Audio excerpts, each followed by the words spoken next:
Кино уақытпен үндес өнер. Оның шындығы, оның айтары жүрекке жеткенде ғана өміршең. Ал сол өміршең туындыларды дүниеге әкелетін жандардың еңбегі ерен. Бүгін біз осындай ерекше шығармашылық иесінің тағдыр жолына үңілеміз. Бұл қазақ киносының қара шаңырағы, қазақ фильмінен бастау алған бір ғұмырдың, адал өнер жолының тарихы. Деректі фильм ерекшелігінің бірі белгілі бір кейіпкер өмірін еш өңдеусіз, өзгеріссіз, бастапқы қалпында көрерменге жеткізуінде. Әр фильмді көре отырып, көрермен көкейіне қандай да бір ой түйсе, бұл режиссердің жетістігі. Сатыбалды Текеев осы жетістікке жетті. Күрделі жанр документалистиканың шыңын бағындырды. Бүгінде көрнекті режиссердің төл туындыларының тізімінде 30-дан астам деректі фильм бар. Олардың әрқайсысында айшықты өнегесі мен өрнекті ізі жатыр.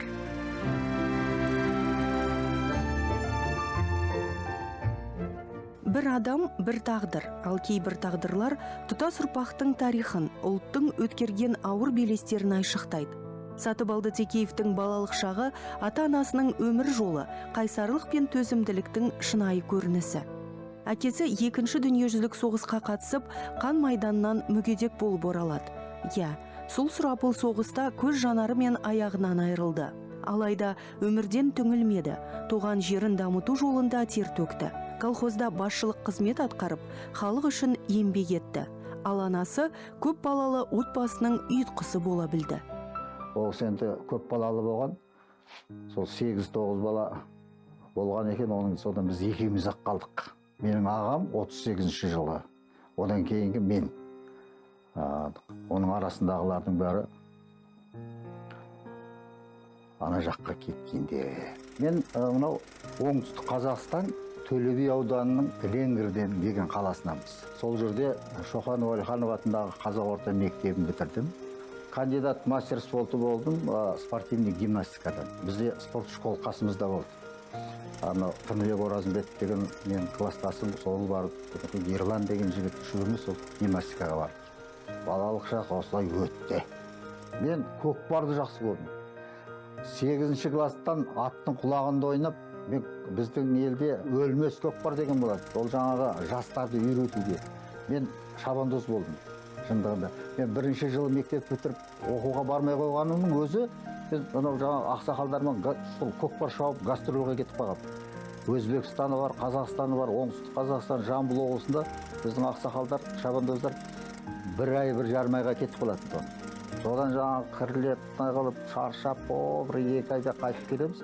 Мен сол кісілерді маған соларға батасын бергенде айтады: "Ой, оқығандарды көріп жатырмыз ғой, бізге шабандоз да керек, бармай-ақ қойды." Келесі жыл қаштым. Армияға көмектесті, армияға кетіп қалдым. Мен сол шабандоз болып қайтып қалдым. Текеев әулетінің үлкені, Қазақстанның еңбек сіңірген қайраткері, құрмет орденінің иегері, кинорежиссер Сатыбалды Текеев аталарымыз болса. Ассалаумағалейкум, көкпар құмар азаматтар. Мынау сіздерді көріп мен қуанып отырмын. 17 жасында мен де көкпар шауып. Көкпарлары қызықты өтсін, аттарың сүрінбесін.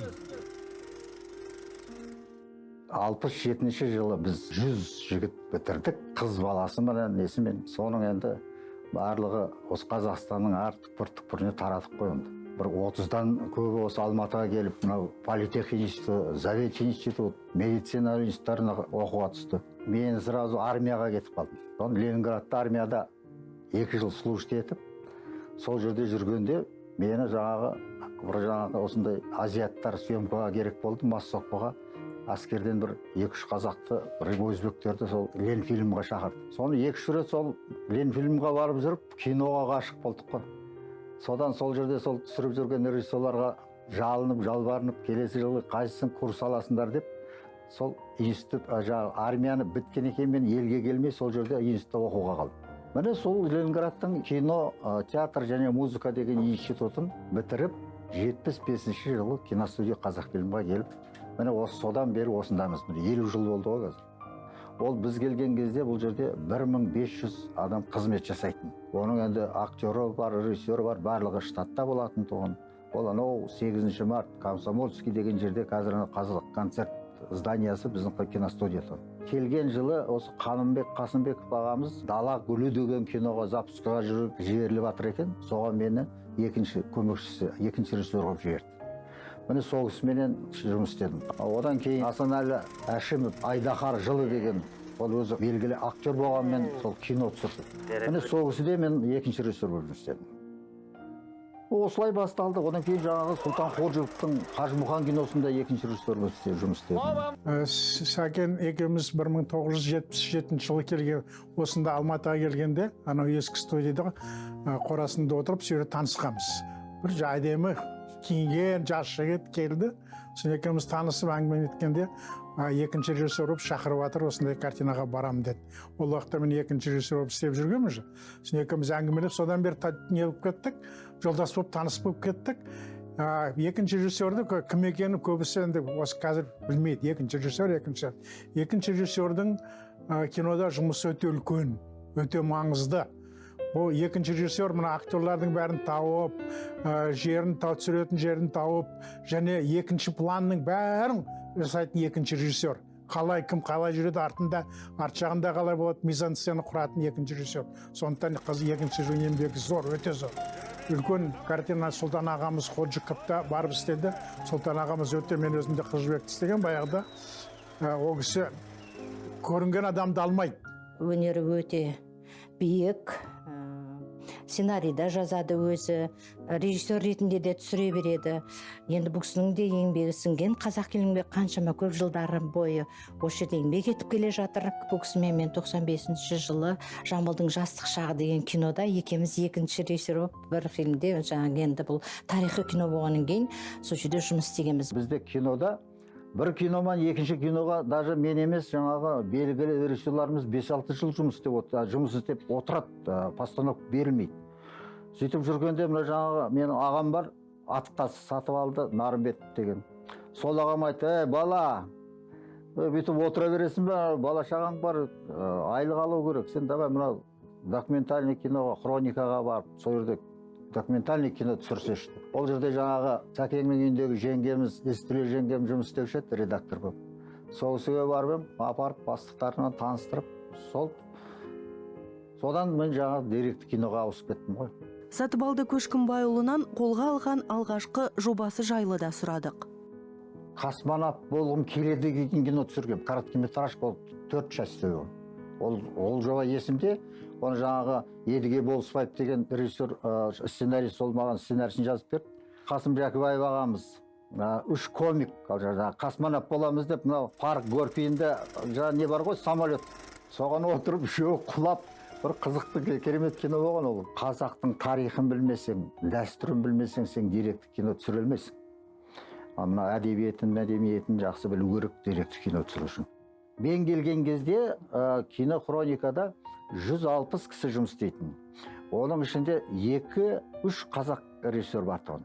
Деректі кинода мынау ақсақалымыз, халық артисі Ораз Әбішев деген ақсақалдан біз тәлім тәрбие алдық. Деректі кинода бірінші ақсақалымыз жаңағы мемлекет сыйлығын алған, народный артист алған Ораз Әбішев деген ақсақал.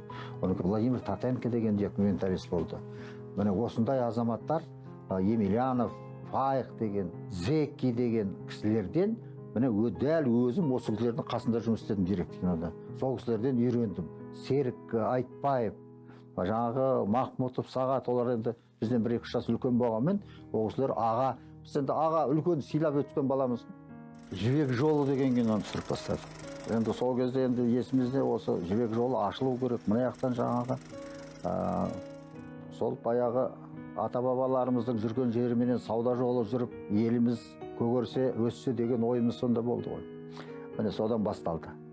Одан енді бері қарай мынау ақсақалдарымыз, біздің батырларымыз, солар туралы көп түсірдім. Тарихты тұлғалар жасайды. Бірі бейбіт өмірдің қаһарманына айналса, енді бірі сұрапыл соғыста отан үшін жанын қиды.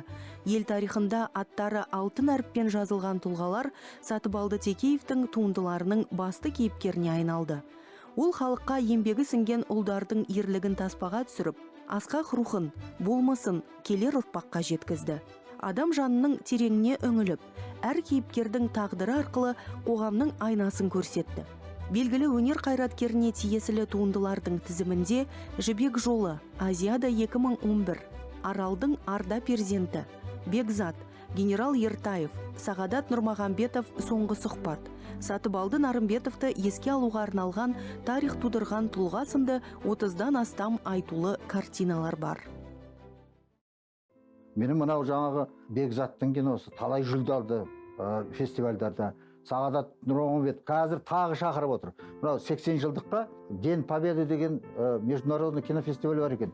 Соған шақырып жатыр. Мына кісінің материалды өздері көріп танып.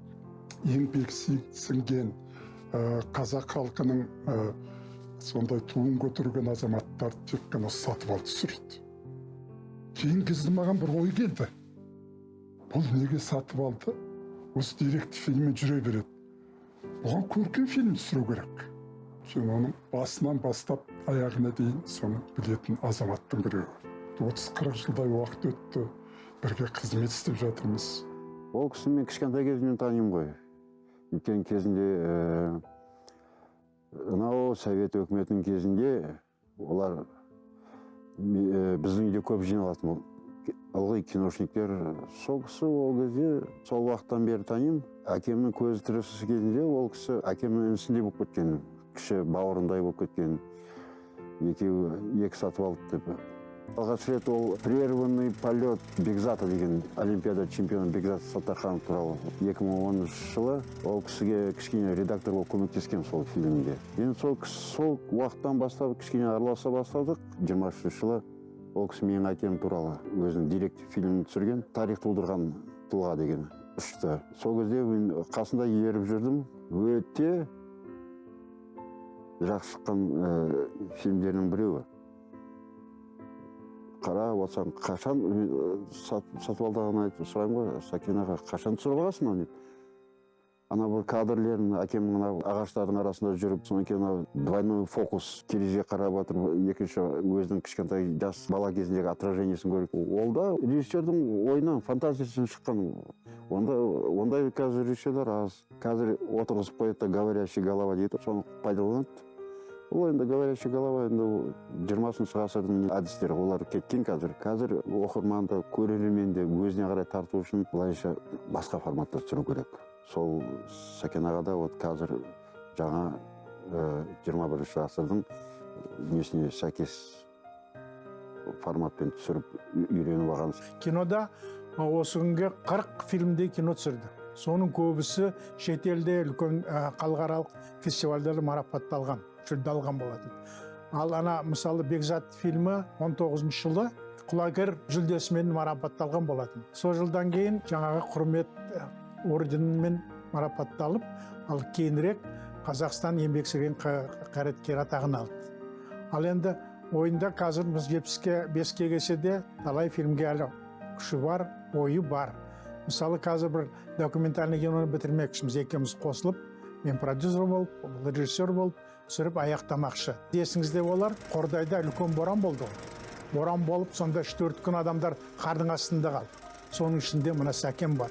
Сонда көрмеген бә көрген қиылығын бәрін айтып, қалай болған бәрін айтып кетті. Оны сценарий беріп қойдық. Өте мазмұнды, керемет сценарий.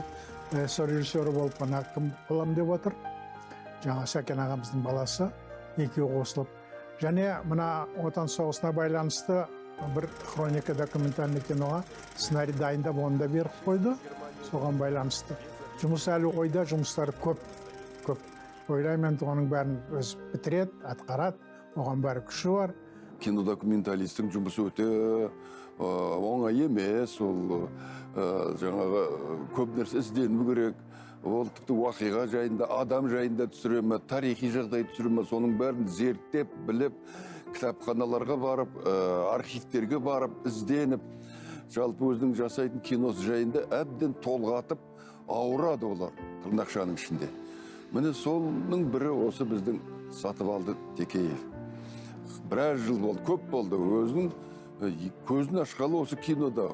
Мен оны бір адамгершілік жағынан да, кәсіби профессионализм жағынан да жақсы көремін, сыйлаймын. Документалистер болған уақиғаны таптаурын сол күйі түсіріп жатса, Сәкен кішкене оған поэтикалық, поэзия жағынан қарайтын өзінің профессионализмі бар.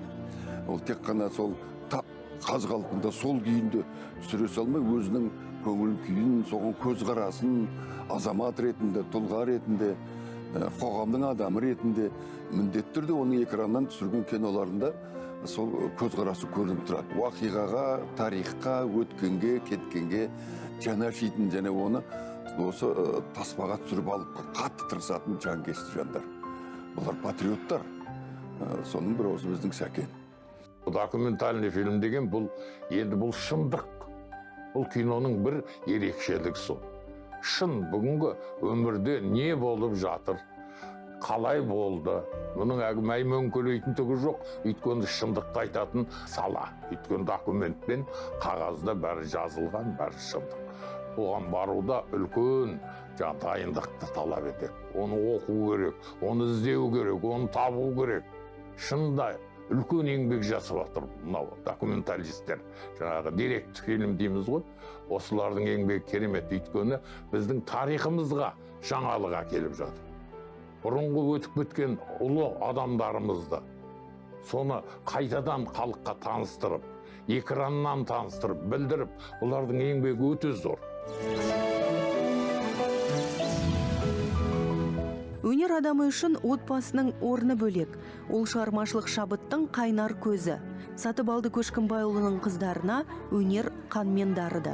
Әке үшін ұрпағының өнерге деген ықыласы ерекше қуаныш. Сондықтан ол балаларының бақытқа толы әрбір сәтін таспаға түсіріп, күні бүгінге дейін тәтті естелік ретінде сақтап келеді. Сол 75 жылы үйлендім. Үлкен қызым 76 жылғы Айгерім деген қызым. Оның арасында бір ұл бала болған, ол енді Бақилық. Одан кейін 84 жылғы Қаламқас. Осы екі қыз. Үлкен қыз Берлинде жұмыс істейді. Сол жерде институт бітіріп еді, сонда қалды дизайнер. Ал мына қыз Казгудың халықаралық қатынастар факультетін бітірген. Қазір осы біздің салада жұмыс істеп жатыр. Кемпіріміз үйде. Ерекше қанаттандыратын, қуанышты үдетіп, қайғыны азайтатын адал достық керек адамға. Түсірілім барысында Сатыбалды Көшкімбайұлының айналасында сондай достарының көп екеніне көзіміз жетті. Бұл достық жылдармен шындалып, шынайылығымен ерекшеленетін нағыз сыйластық пен құрметтің үлгісі екені анық. 75-ке келдік. Осы күнге шейін араласамыз, досымыз. Жаман адам болса, жолымыз әлдеқайда айырылып бітіреді. Сатыбалдыдан үлгі алатындай азамат екеніне біздің өзіміз сенімдіміз. Сатыбалдымен мақтанамыз. Это настолько энергичный, нетерпеливый. Ол өте жігерлі епті адам. Оның көркем фильм режиссері болмағаны кездейсоқ емес сияқты, өйткені ол картиналар арасындағы ұзақ үзілістерге шыдай алмас еді. Көркем фильм 1 жыл бойы түсіріліп, содан кейін бірнеше жыл бойы келесі жобаны дайындауға жетті. Оның мінезіне қарап, мұндай кідірістерге төзе алмас еді деп ойлаймын. Ал деректі кинода динамика бар. Сондықтан ол осы салаға келіп, көптеген тамаша фильмдер түсірді. Біз 50 жыл бұрын таныстық. Ол менің марқұм жұбайым, қазақ киносының жұлдызы, белгілі актер, Қазақстанның еңбек сіңірген әртісі Жамбыл Құдайбергеновтың жақын досы болатын. Бұл достық маған мұра болып қалғандай, мен үшін бұл үлкен мәртебе. Сондықтан осы қарым-қатынасты құрметпен жалғастырып, сақтауға тырысам. Оған ерекше ықыласпен қараймын. Білесіз бе, бір романста қанша өмір сүрсек, жылдар соғұрлым қысқара түседі. Достар дауысын есту соғұрлым қымбат деген жолдар бар. Біз дәл қазір сондай жасқа жеттік. Достық қарым-қатынасты, осы жылулықты, бір-бірімізге деген ықыласты бәрінен жоғары бағалайтын кезеңдеміз. Ересек балаларымыз бар, немерелеріміз өсіп келеді. Қазір біз үшін ең бастысы осы қарым-қатынасты сақтау, жақсы көңіл күйде болу. Сондықтан мен бұл достықты үлкен қуанышпен жалғастырып келем. Және осындай ерекше жанмен достығымды мақтан тұтам. Ол өте жас көрінеді, бойында әлі де жалындаған күш қуаты бар. Мен оған осы сергектігін ұзақ жылдар бойы сақтап қалуын тілеймін. Просто пылает, горит. И чтобы желаем, чтобы так дольше и продолжалось. Өмірінің бәрін осы киноға арнағандықтан Сәкен өзі бір үлкен азаматтыққа, тұлғалыққа жеткен азамат. Мен оны жақсы көремін, амандық тілеймін, дені қарына саулық тілеймін. Өзінің өмірін арнаған киносы, документальдық ленталары Сәкенге бақыт әкелсін, шын бақыт әкелсін. кәсіби адамдар, профессионал адамдар өзінің істеген жұмысынан бақыт көреді, рахат шегеді. Мен ойлаймын, Сатыбалды қандай кино, қандай документальный фильм түсірсе де, ол рахат шегеді. Ол өзінің жан дүниесінің тірлігі. Қай жерге барамасақ та бірге жүреміз. Бір-біріне қуанамыз да, әңгіме. Содан несі? Ол өзі керемет жақсы режиссер, директор режиссер. Қандай керемет жақсы фильмдер түсірген. Қандай керемет біздің табиғатымызда көрсеткен. Сондай менің досым. Мен өте қуаныштымын сондай доста бірге жүргеніме. Тек керемет ризамын оның отбасына, қыздарына, әйеліне. Өткені өздері сондай Текеевтер, былай дейікші, отбасы маған үлкен көмек жасаған кезінде. Көпке үлгі болар сан жылдарға жалғасқан адал достық Құрасбек ағамыздың мәнді әніне арқау болғандай. Ковид болып, біздің жан достарымыздың біразы өмірден озып кетті. Сондықтан бұл өлеңнің аты «Достарым ауырмаңдар» деген ән. Достарым ауырмаңдар, ауырмаңдар, соңғысын бөліп берер бауырмалдар, аман жүр тілекші боп бір-біріңе, бір күскен туысқандай тәуір жандар. Белгілі кинорежиссер Сатыбалды Текеевтің бокстан спорт шебері болғанын бірі білсе, бірі білмес. Тіпті дене шынықтыру мамандығы бойынша жоғары оқу орнын сырттай оқып бітірген. Бүгінде 70-тің бесеуіне келген Сатыбалды ағамыз шығармашылықпен айналысып, спорттан да қол үзген емес. Қазірде сол таңертең 10 мың қадам жасап, зарядкасын жасап, мұздай суға түсіп дегендейін оның бәрін жасаймыз. Уақыт деген бұда болмайды. Не Түркияда жүреді, не Қырғызстанда жүреді, не Ленинградта, не Мәскеуде жүреді. Қашан көрсен командировка, бір жағынан қуанасың. Бұл Сатыбалдының бергеннен берері көп. Оны аямастан 15 жыл, 20 жыл әлі пайдалану керек. Әлі елге берері көп. Азаматтың біреуі. Қазір директ фильм түсіріп жүрген көп азаматтар жоқ. Бір-екеу ғана шығар. Бірақ та соның атасы да, ағасы да, бабасы да Сатыбалды. Әлі талай кино түсіреді. Біз де қолымыздан келсе көмегімізді береміз, бірге жұмыс істейміз. Бұндай азамат қазақ халқына керек. Сол себептен бұған ұзақ ғұмыр тілеймін. Креативный мышление дейді ғой. Сол креативтік ой саласында ол кішкене жаңа біздің өзіміздің документалистерден кішкене бір қадам болса да алда жүрген кісілердің біреуі сияқты. Өйткені ол кісі ойлану үстінде. Өте ұқыпты, көп оқитыны көрініп тұр. Өйткені мынау тарихи тұлғалар туралы кезде отырғанда сөйлесіп қалған кезде біреулер артық кетіп баратса, ауытқып кетіп баратса, жоқ ондай емес. Фактілермен дәлелдеп беретін кісілердің біреуі ғой. Режиссер болғаннан кейін ол кісі ылғи талпыныста жүреді, ізденісте. Ізденісте жүрген адам әрқашан өзінің биік шыңын табады. 4-5 жылда әкемдей болып кеткен кісі ғой. Я, ол ісіне адал, шығармашыл, қазақ кино өнерінің өркендеуіне сүбелі үлес қосқан тұлға. Сатыбалды Текеев әр кадр, әр сюжет арқылы ел өмірінің, тарихи тұлғалардың болмысын шынайы әрі әсерлі жеткізу арқылы өзіндік қайталанбас қолтаңбасын қалыптастырды. Әр фильмінде ол тарихи шындықты, адам тағдырын тереңнен зерделеп, көрерменге ой салатын көркем туындыға айналдыра білді. Шынайы түсірген киноң, таза жүрегіңмен осындай жаңағы актеріңді таза таңдап, или жаңағы түсіретін деректі кинодағы геройың сенің тұлға болып отырса, сен онда жеңіске жеткенің. Сатыбалды Текеевтің еңбектері елімізден бөлек шетелдік кинофестивальдерде де жоғары бағаланып, жүлделі орындарға ие болды. Бұл оның таланты мен еңбегінің жемісі. Ол өз шығармашылығы арқылы қазақ деректі киносын жаңа белестерге көтеріп, ұлттың рухани мұрасын сақтауға, ұрпақтан ұрпаққа жеткізуге ерекше үлес қосып келеді. Сатыбалды Текеевтің туындылары келер ұрпақ үшін рухани азық, тарих үшін өлшеусіз мұра. Олай болса, кино өнерінің майталманынан кезекті тың туындылар күтеміз.